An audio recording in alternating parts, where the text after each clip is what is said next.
Hey, welcome back to another episode of MTME. I'm Marcos. I'm Andy. And do you ever wonder if something's ever tickling your feet when you're swimming in the ocean?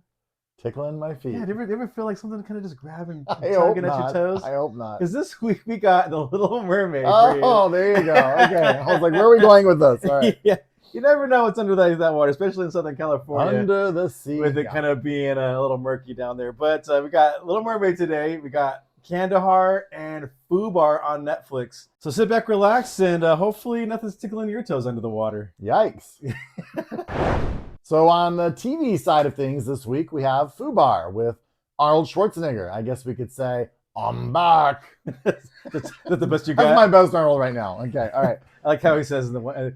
It cracked me up because in the show, he says, something about get to the chopper or something like that. So that's always my favorite line. He's like, get to the chopper. Get to the chopper. Hasta la vista, baby. Okay. Yeah. But and to fit Arnold Schwarzenegger, he is a CIA agent about to retire. I guess in real life, I think he's like 75, so he's getting up there.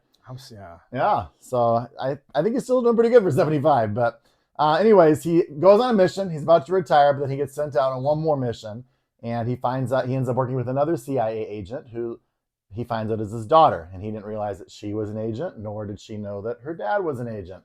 And thus is the premise for Fubar. Yeah, it's funny how they kind of throw you into this, right? Because the opening of the show is the daughter. She has like something going on with her shoulder, and he's like, right. Skating accident, yeah. And then then she shows up, fighting in this like not bare knuckle brawl in the middle of the woods or the jungle. But yeah, you going into this, that it's going to be the situation. But I like how they introduced the characters and how they put everything together. And getting into the show, it's pretty funny. They have some really good moments in there. There's a really good play. I don't know. I wish I could remember what it was. It was a play on soda. And he was like, I Fanta you, and she was right. Shasta. I mean, there was all sorts of sodas that were mentioned, but it was pretty funny. Yeah. It's kind of cool because they have like this Reno 911 kind of aspect in it at times where the comedy I thought was really well done, but then there's other parts where I'm kind of like it's kind of lame, so it's kind of campy. Well, his daughter is Monica Barboa. She's a lot of people probably know her from Top Gun. So Top Gun definitely she takes on a more serious role here. She's playing Arnold Schwarzenegger's daughter. I did read a report by her that said she really enjoyed working with Arnold Schwarzenegger more than Tom Cruise because she said Arnold Schwarzenegger was more kickback, kind of took his job less seriously, whereas Tom Cruise was a little more He has that focused. reputation, right? Yes, Tom Cruise is very serious, and this is the serious thing we're doing. Right. And probably, though, nothing wrong with that, but now that's a comedy. She probably was glad to work with Arnold here. But then you've also got Milan Carter, Travis Van Winkle, Fortune Femster, who sometimes I find her to be very funny, and other times I just find her to kind of like, she grates on my nerves a little bit. I don't know why. Curly-haired woman? Yes, okay. yes. And that's the team. And then you've got Gabriel Luna, who's the bad guy. Gabriel Luna, who was in The Last of Us. He was? He's the brother of Pedro Pascal in The Last of Us. Oh. And I have always thought that Gabriel Luna was Diego Luna's brother because they look so much alike. They're not related at all. So not related. I don't know who that guy is either. There you go. And then you've got, he's from Andor. Okay. And then you've got Jay, I always say his name wrong, the guy that did How to Train Your Dragon, Jay Baruchel. See the voice? Oh, yeah. So even when I'm watching this and I'm hearing him talk, I still see the character from How to Train Your Dragon. Right, yeah. I know everybody ages over time, but my image in my head is a lot different than what he looks like in the show. Always. His age, and he has done so much voiceover work. You're right. This is created by Nick Santora. A lot of people know Nick Santora from the show Scorpion. Did you watch Scorpion when it was on? It was kind of like Catherine McPhee and a team of like nerds that were brought together to solve crimes. And I watched it, I think, like part of a season, and then I kind of gave up on it. But it was on for like 5 or 6 seasons. So was it really? Like what, NBC or NBC, CBS, I think. CBS, but it was on for a while. So, but that's who brought us Fubar here. So, yeah, like I was saying, they have some really funny moments. Did you see the part where she's talking about her toe? Yes. Getting shot up. I thought that was hilarious. Yes. I was busting up laughing. And she just kicks it up on the table and everybody's all shocked and surprised. I also think it's funny, and I know a lot of people might not, but I also thought it was funny how when Arnold Schwarzenegger found out that his daughter was a CIA agent, and she wants to use these bad words, and he keeps saying, "You're my daughter. You cannot use bad words." It was just I know I find, and that kind of carries on for a couple episodes. I find that watch your mouth. You know, the only thing is the casting is so weird because he's so old. You know, when she first was like, "Hey, Dad," I was like, "Dad." I was like, this guy should be like great grandpa. Like, holy crap, man! Did he have her when he was like? I don't think 50s? He looks that old. Oh my goodness. So, oh man, I mean, maybe. You see Arnold in interviews, and he did have a daughter with the maid when he was in his 50s. Oh, maybe, maybe. You know, because I just see him outside of movies, and he's looking pretty up there. And then you see him in shows, and all the makeup and the dye jobs and the lighting, it makes him look a little bit younger. But the cigars always. Yeah. But I think it's exciting though too to say this is Arnold's. If you think about his career, and this is his first TV show, so that's that's pretty cool. First TV show. I did want to go back to what you were saying though about the dialogue. I agree with you. I think it's fun. I think the comedy is fun, but there's sometimes to me that the dialogue also is a little lazy. A little sometimes too cheesy. Right. And then I don't know if you noticed, but sometimes I felt like. After watching like something like Citadel, where they spend all this money and they're on top of a train, and it really looks like they're on top of a train. Then you watch Fubar and they're on top of the train, and it's not kind of fake. So green screen, exactly. Stage, studio sets. But again, I think they are not taking themselves very seriously. I don't think they're trying to take it to a level of cinematic recording.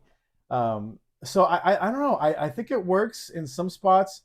But I don't know if they know, I don't know if they're what direction they're trying to take it in for their audience, because they sometimes try to take it into this like the serious times, and there's like this conflict and tension, but then there's high comedy on it at the same time. I wish they would kind of stick to what they're trying to do with the show. It seems a little like back and forth. Right. There's definitely a struggle between the writers on this show.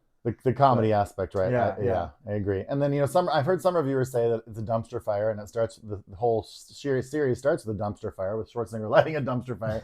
But I don't see that at all. And when you watch the show, don't take it too seriously. It's just this is definitely a TV show you could just have on for whatever reason, and we know that Julia has coined the phrase, but popcorn entertainment. It's a popcorn entertainment. Yeah, it's there to be there. This is not going to win any awards. No one's going to care about this show in a year. So, watch it, have fun, fill the time. If you're bored this summer or bored on a Friday night, you put it on. You're not going to regret it too much unless you're just this high quality critic. Yeah, no. You're just going to tear it down. But what would you give it as a rating then? I'd probably give this show, it a 6. And that's pretty close to what I was going to give. I think I'm going to give it a 7, and that's only because I do find that I do find it entertaining. I do find that I want to continue watching to see what's going to happen next. Right. Yeah. So I think it's fun. I think it's one you heard it from us. We're recommending it. Check it out. So I think it's pretty good. We're pretty close to each other on this one too. Yeah. So the comedy is definitely there at times. So it made me laugh, and so I had a good time. Check it out. Hasta la vista, baby. Hasta la vista. Yeah. And the first movie we're reviewing this week is Kandahar. It's starring Gerard Butler, doing what he does best, being the action hero. He's a CIA operative, and we did not plan that. It seems like we continuously have this theme. Now this week it's Fubar CIA, Kandahar CIA. Yeah. So, but he's trying to get home to his family because he's got family obligations that he's been neglecting because of being in the CIA. I guess takes a lot out of your time or of you. So. He's got an interpreter that he's also got paired up with. The terms of their agreement wasn't very clear at the beginning for them, and now they've been made. Yep, the cover's been blown. So now they are in a race to get home together in one piece. Yeah, to get out of Afghanistan. The reason, and I've heard a lot of things about this, but what I liked about it was this movie really had some aspirations to bring to light kind of the current situation in Afghanistan.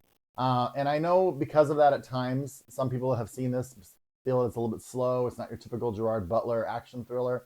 But it's really intriguing. And then to do a little follow-up reading, because you guys know that's what I like to do, that it really is bad in Afghanistan right now. You've got all these different groups. You've got the Russians, you've got ISIS, you've got the Taliban. You've got right. everybody wants to control this country. Right, created a vacuum when we left that whole region. Right. And so they reference these things in the movie. You know, they go, like, you ran out of bullets, so they left all those bullets here. Why don't you just go get some more? You know, so and so they have all the tanks, they have all the weapons. But I think it's a story I've heard in other areas where, you know, we've abandoned translators at times, and it's been very controversial. Mm-hmm. It's been very heartbreaking at times to hear about how some of these people are left to defend for themselves, you know. And so, and in this story, Gerard Butler, who plays Tom, and Mo, the interpreter, is played by Naveed Nagaban, and they both kind of have their own little stories, and they both definitely have huge ideological differences, philosophical differences, religious differences, but they're brought together, they become friends, and they really have to work together to escape here. So yeah, what did you think of the action yourself? I thought it was good. I mean, I like I said, I think it was appropriate, I think, for this movie, for what they were trying to do. I thought so too. You know, seeing stuff like that from other critics and them talking about it, I didn't really think it was all that slow. I mean, I think it was very neatly paced. Right. I think if you look at this movie in terms of, like, say, Gerard Butler, the last movie that we did of him was Plane. I mean, Plane was like so unrealistic, so over the top. Every scene had action. I think that this one was trying to be more dramatic. Right, trying to be an actual story of something. It was Plane on our first episode of this show. I think so. It was our first. So crazy. 6 months in, we're seeing Gerard Butler again. Yeah. And, which tells you he's pretty prolific, and I think that Gerard Butler is doing a good job. I like to see actors out there making movies for us. Yeah. But apparently this comes from the writer, the person that wrote this, from his personal experience as a military intelligence officer actually in Afghanistan after the Snowden leaks and all the problems and everything that happened. So there's supposed to be I think there is a lot of realism to this. And I don't know, it's also the first film that was entirely filmed in Saudi Arabia, which I thought was kind of interesting. Although the movie takes place in Afghanistan, it was filmed in Saudi Arabia to give that climate. Similar climate. So yeah, that's something. I mean, I don't know. You'd think of people to do it like in the Arizona desert or something, but yeah, I mean, if you're looking for realism, yeah, go out there in the Middle East. But I don't know, Andy. What would you give this movie? I like what you said. I like that you said that it's trying to be different. I'm going to give it a 7. I'm going to give it a 7 because I think that the story was good. I don't think it was necessarily slow, but I do think it's worth watching. It has an R rating. I don't know. Thinking back to the R rating, I think this could actually have been PG-13. Yeah, most of the time, yeah. It's the subject matter that I think pushes over to the R because usually PG-13 movies are a little bit lighter. The subject matter in this movie is very aggressive. It is violent. And very violent. But not a whole lot. I don't think there was necessarily a whole lot of language in this movie. So yeah, I don't think it's the language. I just think it's more that maybe they're rating it because there's no real purpose for a child to see it. It's very mainly an adult movie. But I recommend this to me, for Gerard Butler, this is one of his best jobs as an actor. I mean, because he's not trying to be over the top silly or campy. He really is trying to play, I think, a very dramatic role, and I think I enjoyed that. Would you give it 7? Sorry, I probably would give this a 6. Again, I don't know. I like Gerard Butler, but I think he's going, the Nick Cage route, where he's just kind of taking on a lot of roles. Anything that they'll throw at him, he's kind of taking it on. Hopefully, he's being better with his money. Yeah, hopefully he's being better with his money. But it's a good movie. I don't think it's a bad movie. No. It's definitely worth a watch. Just see it in the theater, especially with all the sounds and the high def sounds in the theater. And if you like an action-packed movie about the CIA and people trying to escape from Afghanistan, or if you like Gerard Butler, hey, check it out. Yeah, it's a good one to watch. So. Hang on a second. I'm combing my hair. Wait, what are you doing, dude? I'm using my dingle hopper.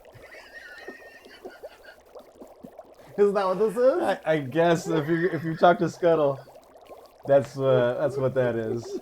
Would you like to borrow my dingle hopper? Yeah, check it out. Put it in there. I don't know. We're silly. I don't know what we're doing. Oh gosh. Okay. Under the sea. Under the sea. Okay. Oh, Today we have The Little Mermaid. we saw it. We did. We saw Two it. grown men sitting together in a movie theater. No watching kids with us. Yeah, it was a little awkward. We were surrounded by a lot of kids, but none were with us. So I don't know how you want to take that, but So all of the characters from the original are back. You've got Ariel, played by Halle Bailey. Is that how you say it? I never know how to say it. You've got Prince Eric, Jonah Howard King. You've got Ursula, played by Melissa McCarthy. And then you've got Awkwafina, Daveed Diggs, Jacob Tremblay, and Javier Bardem. What a cast. Yeah, they kind of put a cast together for this. Very high-profile names. But, for me, growing up in the 90s, all of these movies that they've been remaking have kind of just seemed like a kind of a cash grab to me. I don't know, like what. I agree. I mean, I know this one was supposed to be, hey, it's supposed to be new and great. You've got new songs with Alan Menken and Lin-Manuel Miranda. And there's going to be new songs sung by Ariel and Eric and Scuttle. Scuttle, yeah. I mean, the first song I thought was kind of lame, where he's singing about how he wants, to gain the attention of this mysterious girl. I'm going to find you no matter what. So I was like, whatever. Right. But you know what? I did enjoy the second song, where Ariel it's in her head really, because she can't speak, but she's on land now. Right. And there's this this cute montage where they're getting her ready for, I guess, civilian life or on land life. Yes. And I thought that part was kind of nice. I did enjoy that part. I agree with you there, but I did find the Scuttlebutt song to me was annoying. I just was like, when is this gonna be over? So when are they gonna stop getting Lin-Manuel Miranda to do rap songs? Right, and you know what? And I'm gonna give Lin-Manuel Miranda his props. I mean, Hamilton is amazing, but you cannot make everything that you do like Hamilton. Yeah. The Little Mermaid is not Hamilton. Right. I can only imagine. Scuttlebutt, I'm gonna be and a scuttlebutt. Yeah. I mean, they had to have had meetings with all these movies. They're like, okay, I know what we're gonna do. Something fresh, something awesome. Write another rap song. That's lame and just sung by Awkwafina. Sung by Awkwafina. Not that she. I think she had the voice for Scuttle. She definitely has a unique voice to play a cartoon character. Yeah. But yeah, I hate his music. I know. I feel bad. I shouldn't have said that, because I think to me, the characters Awkwafina play,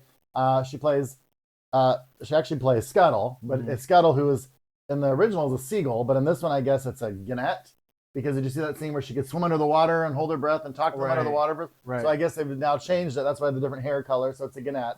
But then you've got Jacob Tremblay, and Daveed Diggs does a great job. I think he does a really good job as Sebastian. Obviously, then that's why, to me, Kiss the Girl, Under the Sea, still probably my favorites. Yeah. Poor Unfortunate Soul, I do have to give props to Melissa McCarthy. I think she did a good job. And she sang it. She really sang it. She really did do a good job on the music. So besides the other two of the three songs that were kind of lame or horrible, I had a hard time with seeing the movie. Did you notice how hard it was to actually see what was going on, because it was filmed so dark? Like, even in the middle of the movie, I had to pull it up. I was like, is this on purpose? And there was a conscious decision to film it with that much darkness or the lack of lighting on the movie, because I guess the director had seen some kind of documentary about underwater life and how there was a lack of light, and try to make it as realistic as possible. But then I'm like, why are you trying so hard to make the lighting so realistic, and it makes it so hard to see the movie when it's about mermaids and these magical creatures? Right. And I just thought the extra attention to realism was unnecessary for this movie. Even on the outside scenes, I thought all of the colors were muted, and there was no contrast. There was a scene where they were having like a party in the marketplace, and there was dancing and singing, and it just seemed so flat. The colors looked flat. So I had a really hard time watching the movie, only because I was so distracted with how like I couldn't see it. I was like, what is going on? Like, they had a lot of bioluminescence that lit the movie, and I thought that was cool. But you can still do like the glow in the dark stuff without making everything so dark. So what was hard for me is I kept thinking about if I had been there with kids, how would I be keeping them entertained right now? Because it was just it was so long. It was long. I mean, I when we first went to see it, I thought it was gonna be like an hour and a half.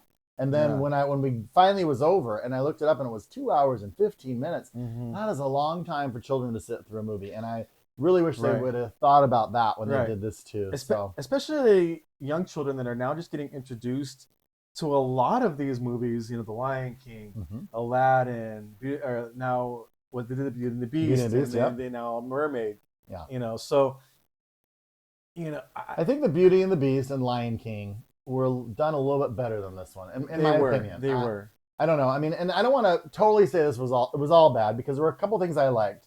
I did like. Did you know that Jodie Benson had a cameo? The original Ariel. The original Ariel had a cameo in this, which was pretty cool. When she goes and the lady in the plaza or the marketplace gives her the fork, the dingle hopper, and she takes it, and that was Jodie Benson, the original Ariel. So I thought that was nice that Disney brought back the original Ariel, had her in this movie. And I also really liked the homage that was paid to Hans Christian Andersen, because obviously he wrote The Little Mermaid. And for the first time ever, at the beginning, they had a part of what Hans Christian Andersen wrote from the original Little Mermaid. And I know that was at the very beginning, but that was something I thought was pretty cool too. So yeah, I really enjoyed. I think my favorite part of the movie was the kiss the girl sequence. I liked how they really did a good job of taking the animation, like the 2D animation art, and bringing it to life. Like it's like, ever been on the Disneyland ride? The Little Mermaid Disneyland ride? They do a good job of like having like the water fly over. Yes. And I thought that was cool, and to try to make it more realistic rather than the cartoonish. Yes, right? Yeah, they did a really good job on that. I was like that was like my favorite part. I was kind of locked into the whole scene. I was like, wow, the lights.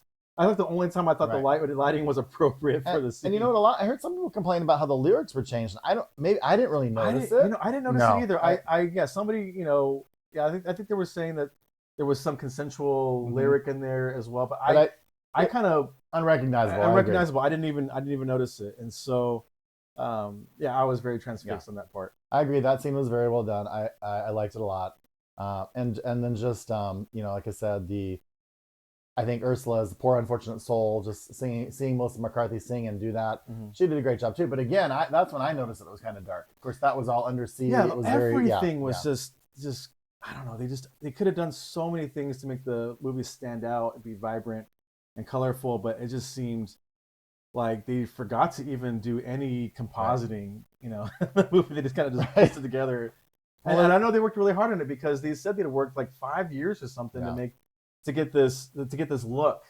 And I was like, wow, you guys worked that hard, and it's you made it for yourselves, not for the viewers, not for the fans. Because for me, or just as a viewer, I really had a hard time adjusting to watching this movie.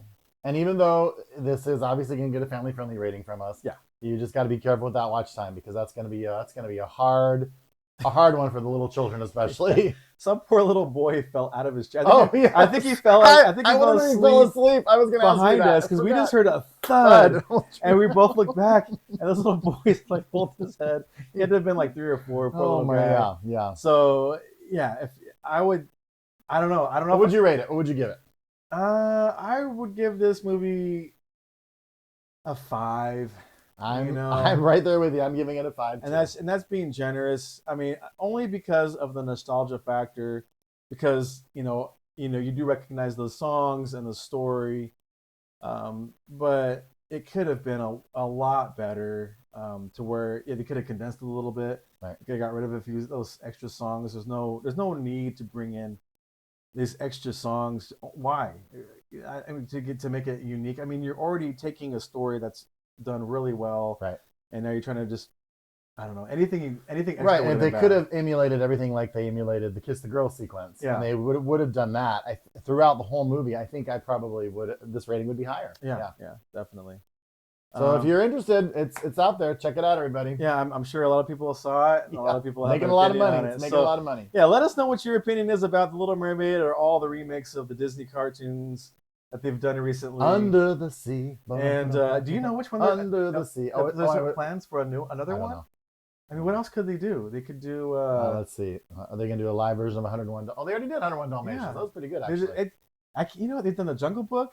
Wow, Jungle Book was pretty good too. Is there any other ones they have not redone as a live action? Now you got me thinking here. They did Cinderella. They got Fox and the Hound. They probably could do. Robin Hood would be a good one. Oh, there you go, Robin Hood. Okay. They could do Sword in the Stone. I like that one a lot. I don't know how you would ever make Rescuers a live action. I mean, they could do anything now. I mean, especially with animals. Right. So they're bringing back live action. Yeah. So there's a handful left, that are out there that can still be done. Let us know what you might want to see be remade. I already tried singing us out once again, so here I'll do it again now. Under the Sea. Under the Sea. Everyone, thanks again for sticking with us at the end of the show. We really do appreciate it. We sure do. Two awesome dudes giving you TV and movie reviews. Nice. I was wondering where that was. Brought it back. Brought it back. But yeah, just to give you a heads up, we're not going to be here for a couple of weeks. Got some summer stuff going on. And when we come back, you're going to have a packed show. Yeah, a packed show. A bunch of summer movies coming out. We wouldn't go anywhere without reviewing indie for sure. We can't. We'll be first in line for that. First in line for that. We're there camped out. So be sure to check back with us. Check the Facebook page. We might post when our schedule might be returning. And feel free to recommend us to a friend too. Yeah, and we'll see when we see you. Hasta la vista, baby. Take care.